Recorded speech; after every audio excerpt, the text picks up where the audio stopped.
Cockroach Janata Party national spokesperson Ashutosh Ranka has issued a strong warning to the government. Ranka called the ongoing protest the biggest movement in India's post-independence history. He said what happened on the 20th was a trailer and warned that millions more will come to Delhi if the government doesn't agree to their demands. The CJP spokesperson rejected claims that the movement is turning violent, saying the march on the 20th was peaceful and chaos erupted only when police unleashed brutality. On the students, of course, Ranka added that the youth have been sitting peacefully for 31 days following the principles of Gandhi and Ambedkar. Let's listen in to that statement. So first of all, you said, where is this movement heading? This is the biggest movement in India's post-independence history. No one, especially the government, who continuously demean the students, the youth of this country, they could have imagined that 20th July will see lakhs and lakhs of students. What's the bigger thing? Even after 20th July ended, it's almost been 36 hours now, there are still lakhs and lakhs of students out there on the streets of Delhi who want justice for the students, who want the demands of this movement to be met. And we have said this very clearly, what happened on 20th was a trailer. If the government doesn't agree, millions more will come to Delhi, because this time will not hold back, will not stay silent. We have seen too much, we have witnessed too much, we have experienced too much. 20th July ko the way the police behaved, we have seen it all now. So the government really needs to get its act together, otherwise the youth of this country is going to take them down, and take them down. You know, viewers, if you look at the trajectory of the Cockroach Janata Party, it started as a satire, and how it has grown, the kind of stuff that has happened after its growth. So many people have joined in unison with them to really fight for a cause that we're talking about here. I want to go back to my colleague Javed Hussain, who's joining me live from the Delhi Police headquarters. Javed, abhi Ashutosh Ranka की भी statement आ चुकी है. वो कह रहे हैं कि हज़ारों की तादाद में और लोग जुड़ेंगे अगर गवर्नमेंट ने डिमांड्स नहीं मानी जाएं. और आप थोड़ा वहाँ का भी माहौल बताइए कि और क्या, जैसे आप बता रहे थे कि सिक्योरिटी के बहुत ज़्यादा अरेंजमेंट्स हैं, दिल्ली हाई अलर्ट पे है, और बताइए हमें इस बारे में.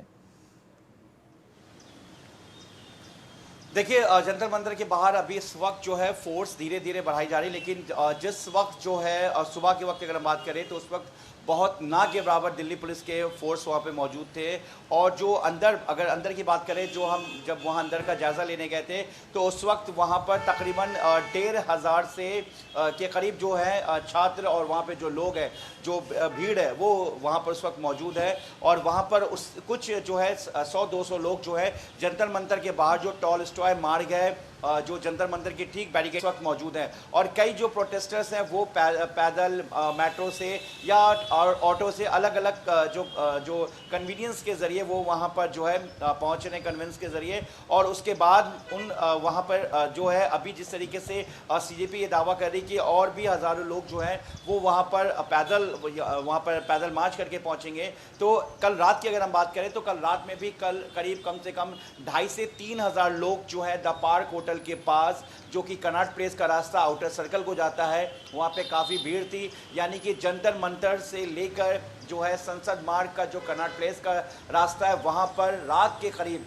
8:30-9 बजे तक की अगर हम बात करें तो वहाँ पे तकरीबन 3,000 से ज़्यादा जो है CJP के जो प्रदर्शनकारी हैं वो वहाँ पर मौजूद थे. और ये भी बताया गया कि वहाँ पर हिंसक झड़प भी हुआ था. हालांकि दिल्ली पुलिस की तरफ से अभी इसको साफ नहीं किया गया, ना ही दिल्ली पुलिस की तरफ से कंफर्म किया गया है, लेकिन जानकारी यही मिल रही है कि वहाँ पर जो है दिल्ली पुलिस के साथ और जो रैपिड एक्शन फोर्स है, जो पैरामिलिट्री फोर्सेज हैं, उनके साथ झड़प हुई है. उनको कुछ लोगों को टारगेट किया गया है. हालांकि दिल्ली पुलिस अभी सीनियर्स जो उन्होंने इस बात को कंफर्म नहीं किया है. उन्होंने कहा कि किसी तरीके का कोई भी वायलेंस नहीं है.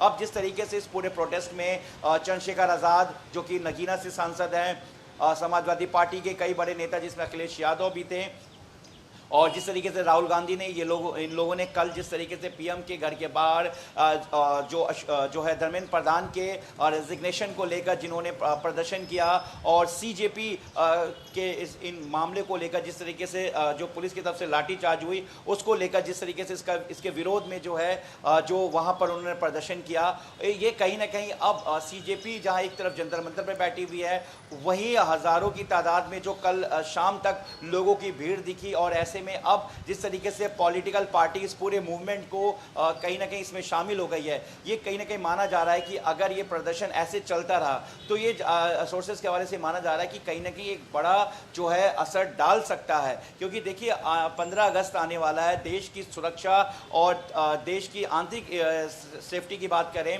तो देश पर जो है जो प्रतिबंधित आतंकी संगठन है या जो टेरर मॉड्यूल से जुड़े हुए लोग हैं, वो भी उनकी भी कहीं ना कहीं जो एजेंसी को जिस तरह से इनपुट है कि 15 अगस्त को इस तरीके से जो है टेरर मॉड्यूल से जुड़े हुए जो आतंकी हैं उनका जिस तरीके से अलर्ट आता है, और जिस तरीके से दिल्ली को और इसके अलावा दूसरे बड़े शहरों को अलर्ट पर रखा जाता है, क्योंकि कहीं ना कहीं इस तरह के जो लश्कर-ए-तौबा, जैश-ए-मोहम्मद और दूसरे टेरर ऑर्गेनाइजेशन की बात करें तो वो देश में टेररिस्ट साजिश को रचने के लिए हमेशा लगातार कोशिश कर रहे हैं। और हाल ही के दिनों में जिस तरीके से जो शहजाद भट्टी जो कि पाकिस्तान का और आईएसआई का जो बेस्ड गैंगस्टर्स है और आतंकी है, वो जिस तरीके से अपने हैंडलर्स को लगातार देश की राजधानी दिल्ली में 5 से 6 अटैम्प उसने एक्टिव किया है, तो ऐसे में माना जा रहा है कि दिल्ली की सुरक्षा बेहद इंपॉर्टेंट हो गई है। दिल्ली की जो सुरक्षा है काफ़ी मायने रखती है, क्योंकि यहाँ पर जिस तरीके से उस दिन संसद तक लोग वहाँ पर प्रदर्शनकारी पहुँच गए थे, रफ़ी मार्ग जहाँ पे रेल भवन है, रफ़ी मार्ग इंडिया गेट तक जो है